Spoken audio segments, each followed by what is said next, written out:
आता आपल्या आवडत्या मालिकेचे संपूर्ण भाग मालिका प्रसारित झाल्यानंतर लगेचच पाहू शकता फक्त सन नेक्स्ट वर. भारतातील प्रेक्षकांसाठी मोफत सेवा.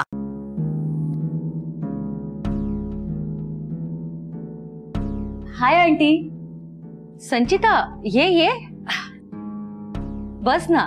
हो कशा आहात? सकाळी सकाळी इथे कशी? ऑफिस नाहीये? आहे ऑफिस. ऍक्च्युली माझं याच एरियामध्ये काम होतं, म्हणजे मीटिंग होतीये, म्हणून म्हटलं जाता जाता भेटून जावं. जाता जाता इथे कशाला? ऍक्च्युली माझं सुजितकडे सुद्धा काम होतं, सह्या हव्या होत्या आणि गेले 2 दिवस सुजित आलाच नाही ऑफिसमध्ये. बरं मी कॉल करते तर कॉल सुद्धा रिसीव्ह करत नाही, मेसेजला रिप्लाय सुद्धा करत नाहीये. काळजी वाटली, तब्येत ठीक आहे ना त्याची, म्हणून म्हटलं की बघून यावं. सुट्टीवर येतो. कोण कोण? काय सुजीची चौकशी करायला आली आहेस ना? मग मी दुसऱ्या कोणाबद्दल कशाला सांगेन? हा सुजित. ओके सुट्टी घेतलीये का? ओके ठीक आहे. का म्हणजे मालकाने सुट्टी घेताना आता एम्प्लॉईजची परवानगी घ्यायची की काय? छे छे असं अजिबातच नाही आंटी. पण ठीक आहे ना सगळं? हल्ली मला कळत नाही आंटी, जरा तो विचित्रच वागतोय. काळजी वाटते. हो ना, तुलाही असंच वाटतंय ना? मला तर काही कळतच नाही या मुलाचं काय चाललंय. अगं कॉफी गरम आहे म्हणून चक्क फेकून दिली आणि वर माझ्याशी कितीतरी भांडला.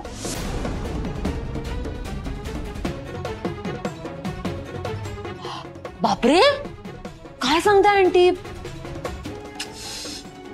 सुजित ना असा नाही हो. हल्ली का असं वागतोय खरंच कळत नाही. आम्हालाही प्रश्न पडतोय. मला तर शंका आहे की हा खरंच काय? काही नाही ग, ऑफिस मध्ये किंवा बाहेर त्याची संगत नाही ना बदलली, किंवा कोणाच्या प्रभावाखाली तो असा वागतोय का? एरवी मौज मस्तीची आवड असणारा माझा मुलगा उद्धट आणि संतापी नाहीये. आंटी बरोबर आहे तुमचं, पण नाही हो, संगत नाही बदललेली त्याची. पण काय आहे ना आंटी, कधी कधी आपल्या बाजूला अशी माणसं असतात की जाऊ दे काय बोलायचं आता. त्यात ऑफिस मध्ये एक प्रकरण घडलंय. पुढच्या वेळी त्या प्रकरणात सुजित नाही अडकला म्हणजे कंपनीचा मालक नाही अडकला म्हणजे मिळवलं. आंटी तुम्हाला माहितीये का, हल्लीच्या मुलींना गोल्डिगर असतात. गोल्डिगर काय असतात? गोल्डिगर सांगते, म्हणजे एखादा पैसेवाला मुलगा शोधायचा, त्याच्याबरोबर प्रेमाचं नाटक करायचं, लग्न करायचं आणि मग काय चैनीत आयुष्य घालवायचं. आणि आंटी काही मुली 4 पावलं आणखीन पुढे असतात, म्हणजे डिवोर्स घेतात आणि पोटगी बनून भरभक्कम रक्कम घेतात मुलाकडून. आणि मुलगा श्रीमंत असेल, त्याची मोठी कंपनी असेल, फॅक्टरी असेल तर काय, त्यातही त्यांना वाटा हवाच असतो.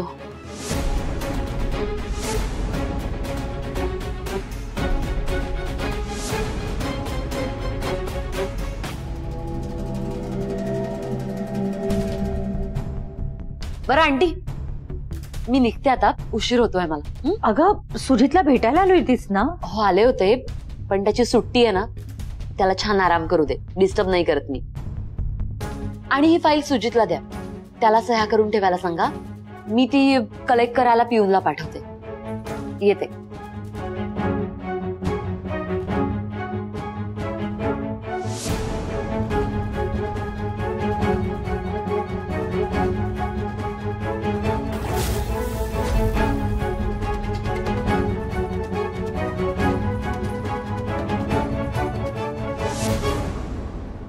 कम इन.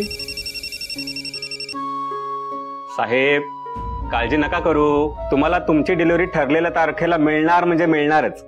हो नाही नाही, स्टाफची काही चिंता नाही. येस येस, यू डोंट वरी. हा बोला, काय काम होतं? साहेब तुमच्या ऑफिस मध्ये भरती निघाल्या होत्या ना शिलाई डिपार्टमेंटला? हो, मला लई म्हणजे लई छान शिलाई करता येते. पेपर मध्ये जाहिरात बघितली होती, ते बघूनच आले. अहो त्या जागा भरल्या. भरल्या? अहो पण कधी? आज सकाळीच. सकाळी? हो आत्ताशी तर सकाळ झाली आहे, म्हणजे अहो अशा कशा भरल्या? 2 जागेसाठी 800-900 अर्ज आले होते. पहाटेपासून सगळे रांगेत बसलेले. त्यापैकी आमच्या अटीत बसणाऱ्या दोघींना निवडून आजपासून त्यांना कामावर ठेवलं सुद्धा. कसं आहे ना, आम्हाला अर्जंट जागा भरायच्या होत्या म्हणून. साहेब हो, मला नोकरीची लई गरज आहे. माझ्या नोकरीचं काही होतंय का बघा ना तेवढं. हा म्हणजे पगार कमी द्या चालेल, मी ओव्हर टाइम बी करेल, पण मला ही नोकरी द्या. म्हणजे मला खूप गरज आहे नोकरीची. हे बघा मॅडम, अहो गरज कुणाला नसते. गरज आहे म्हणून तर सगळे काम करतात ना. Sorry, don't waste my time. आम्हाला एक मोठी ऑर्डर आज पूर्ण करायची होती म्हणून तर ऍड दिल्या होत्या. तुम्ही येऊ शकता. साहेब अहो या.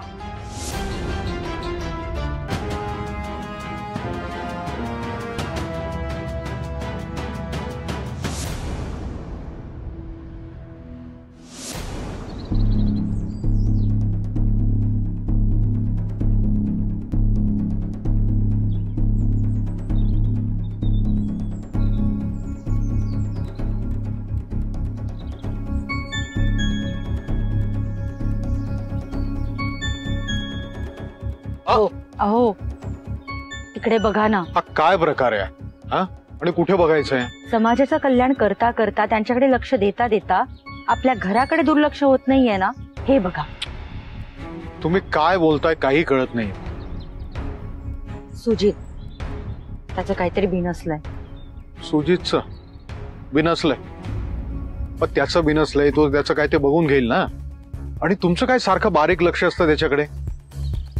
त्या बघू इकडे. मीच बघते आता त्याचं काय बिनसले ते. आज सोक्ष मोक्ष लावतेच. सुजित, किशू, ए किशू, सुजित साहेबांना सांग मी बोलावलंय. सुजित साहेब,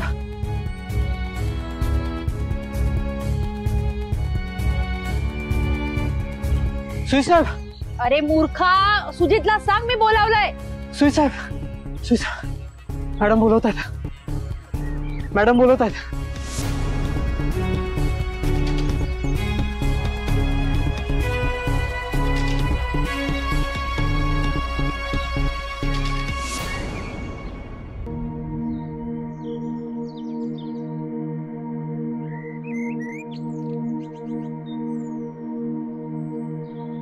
आता आपल्या जरा जॉगिंग करायला परमिशन घ्यावी लागणार आहे मला.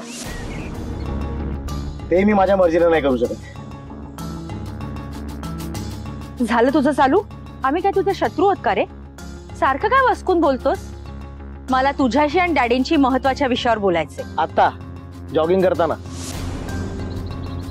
एवढं काय महत्वाचं आहे? मला महत्वाच्या विषयावर बोलायचंय.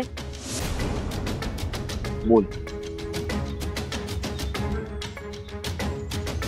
किशू, तुला आतमध्ये काम नाहीये?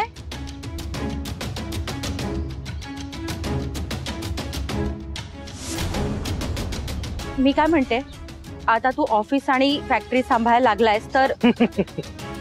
नाही मॉम, सांभाळायला नाही लागलोय. मी तिकडे नोकरी करतोय, ती बिनपगारी. फॅक्टरी सांभाळतायत द ग्रेट सिनियर सरपोतदार. ती फक्त एम्प्लॉई आहे तिथे. हा म्हणजे माणसांपेक्षा पैसा कसा महत्वाचा आहे, नफ्या तोट्याची गणितं काय असतात, 1+1=11 कसे होतात, ते सगळं शिकतोय मी. होय ना डॅड?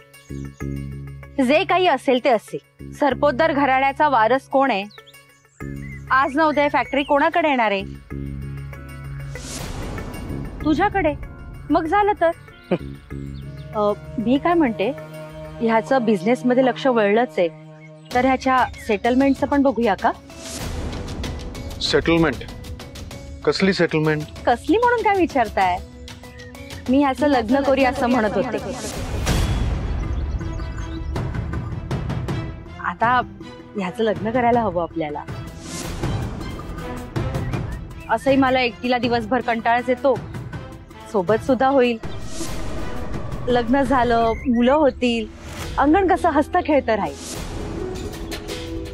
मी काय म्हणते, माझी एक मैत्रीण आहे, तिची मुलगी लग्नाची आहे. तुम्ही म्हणत असाल तर विषय काढू का?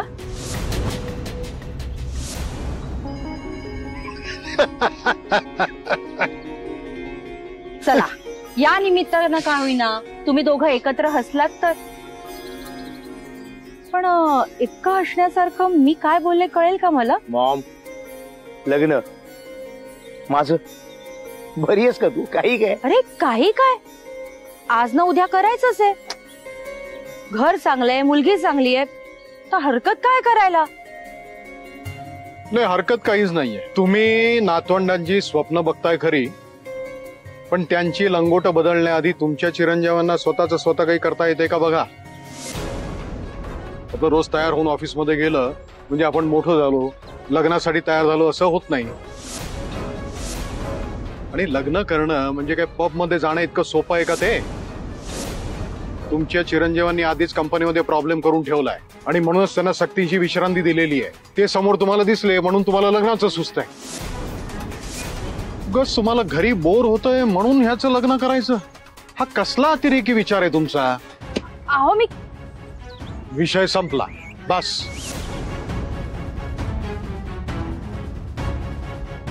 सुजित, तू तरी सांग ना डॅडीना.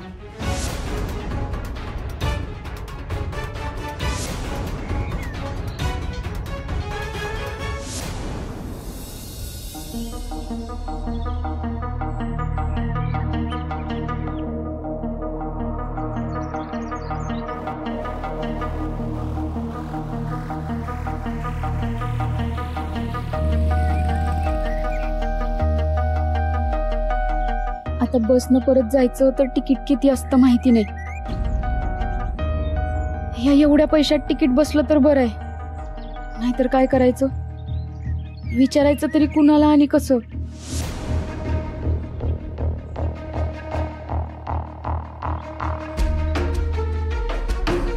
दादा, हा, सावित्रीबाई फुले हॉस्टेलला किती नंबरची बस जाते? 40 नंबर. आणि साधारणतः तिकीट किती असेल? एक्झॅक्टली नाही माहित, पण 10 ते 15 रुपये लागतील. हो का? या एवढ्या पैशात बसचं तिकीट पण येणार नाही. आता चालत जाण्याशिवाय काही दुसरा पर्याय नाही स्वानंदी.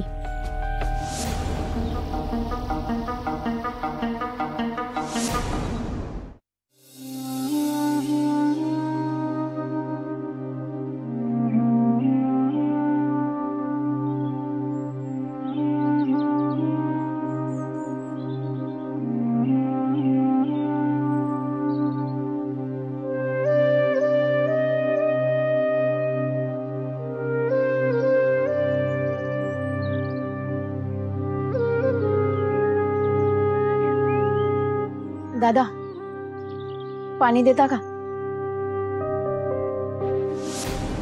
अहो, बाटली नको, साधं.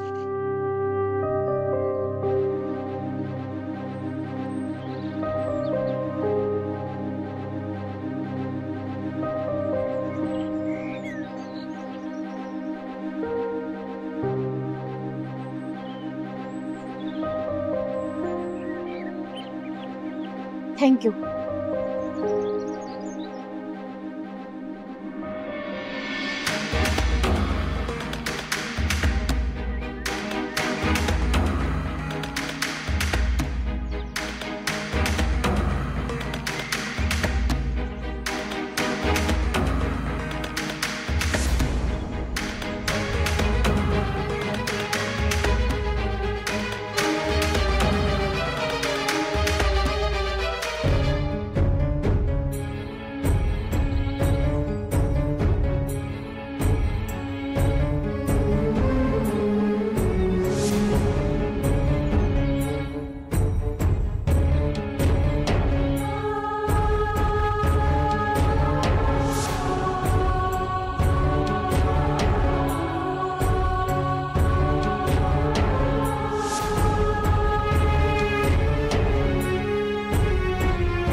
स्वानंदी,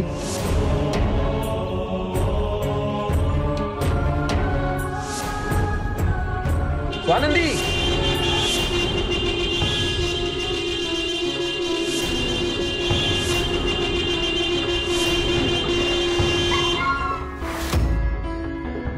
अरे काय झालं यांना? ताई हो ताई बघा तुम्ही काय झालं? चक्कर आली? अरे पाणी आता कोण दिलेलं? काय झालं काय झालं काय झालं? अरे या गाडीवाल्याचा धक्का लागलाय ताई पडल्या ए बाहेर निघ तू ए बाहेर आहे काय रे गाडी चालवताना दिसत नाही तुला काय दारू पिऊन गाडी चालवतो का एक मिनिट माझी काही चूक नाहीये दमदाटी करण्याआधी मला बघू दे त्यांना काही झालंय का सरका बाजूला स्वानंदी स्वानंदी स्वानंदी उठा मी आहे मणी स्वानंदी स्वानंदी तुम्ही यांना नक्की ओळखता? हो मैत्रिणी माझी कोणीतरी गाडीतून पाणी आलं का प्लीज एक मिनिट आहे माझ्याकडे पाणी. स्वानंदी हे घ्या. थँक्यू स्वानंदी स्वानंदी ठीक आहात मणी सर तुम्ही? हो मीच आणि अशी काय तंद्री लागली होती की तुम्हाला गाडी सुद्धा दिसली नाही मगाचपासून हॉर्न वाजवतोय हो मी हॉस्टेलला जात होते. तुम्ही ठीक आहात ना काही लागलं वगैरे आपण हॉस्पिटलमध्ये जाऊन येऊत का हो नाही लागलं मला फक्त चक्कर आली होती. तुम्ही मला हॉस्टेलला सोडता का? हो हो हो चल सावकाश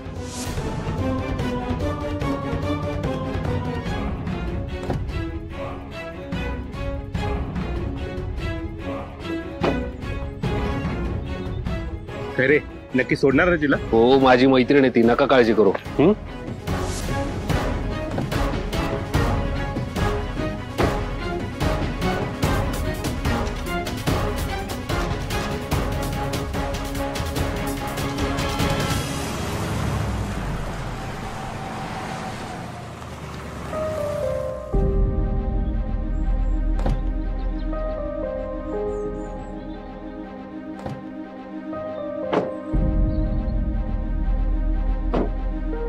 स्वानंदी थँक्यू येते मी. एक मिनिट मला जरा बोलायचंय तुमच्याशी.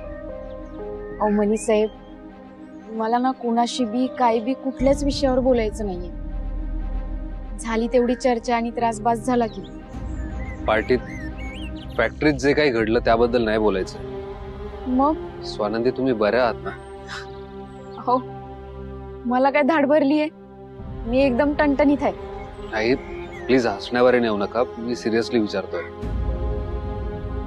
हल्ली चक्कर काय येते तुम्हाला सतत? तुम्ही डॉक्टरांना का नाही दाखवून घेतलं? नाही म्हणजे औषधांनी बरं वाटेल. आणि आय नो स्ट्रेस आहे टेन्शनमुळे होत असावं पण हे स्ट्रेस टेन्शन दुःख हे आयुष्यभर असतंच आपल्यासोबत. या सगळ्यामुळे स्वतःच्या शरीरावर परिणाम होईल असं का वागायचं आपल्याला? प्लीज एकदा डॉक्टरांकडे जाऊन या. हवं तर मी येतो सोबत चला. हो मनी साहेब आत्ता मी श्वास घेतेय ना तेवढंच परवडण्यासारखं आहे मला. बाकीचं काय बी करायला ना माझ्याकडे वेळ आहे ना पैसा आहे ना माझी मानसिक स्थिती आहे. त्यामुळं मी खरंच काळजी करू नका माझी. संकट चारीकडून घेरून आलंय ना म्हणून असेल कदाचित. पण होईल सगळं नीट म्हणजे देवी आई करल. नोकरी गेली तर पर्क करून टाकलं मला. त्यामुळे काळजी घेण्याचा हक्क नाही ठेवला. मनी साहेब मला तसं नव्हतं म्हणायचं. म्हणजे तुम्हाला माझी खूप काळजी आहे दिसते मला. पण आता ना नोकरीच्या पलीकडे मला काही बी सुचना झालंय. स्वानंदी सॉरी म्हणजे खरंच मला माफ करा. मी तुमची नोकरी वाचवू नाही शकलो. मला काहीच करता नाही आलं तेव्हा. हो मनी साहेब अजून किती वेळा सॉरी म्हणणार आहात तुम्ही? आणि जे काही बी झालं ना त्यात तुमची काही बी चूक नाही.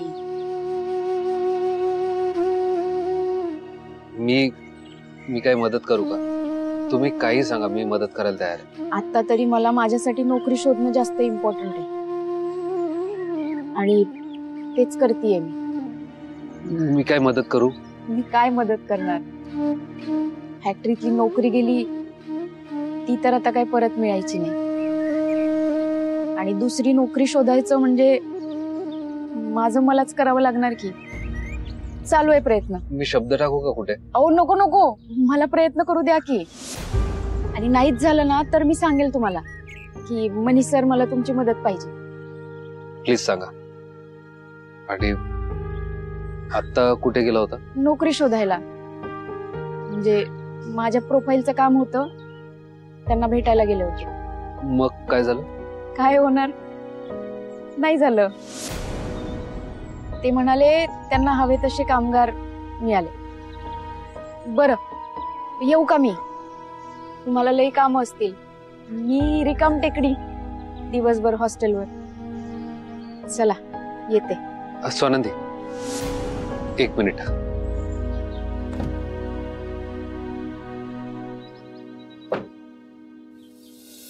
हा डबा म्हणजे मी माझ्यासाठी आणला होता, पण हा तुम्ही खा.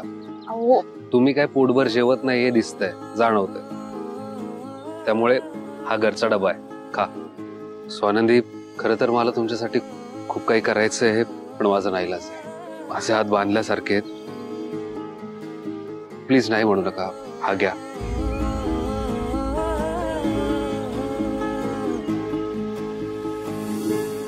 थँक्यू. बरं येऊ का?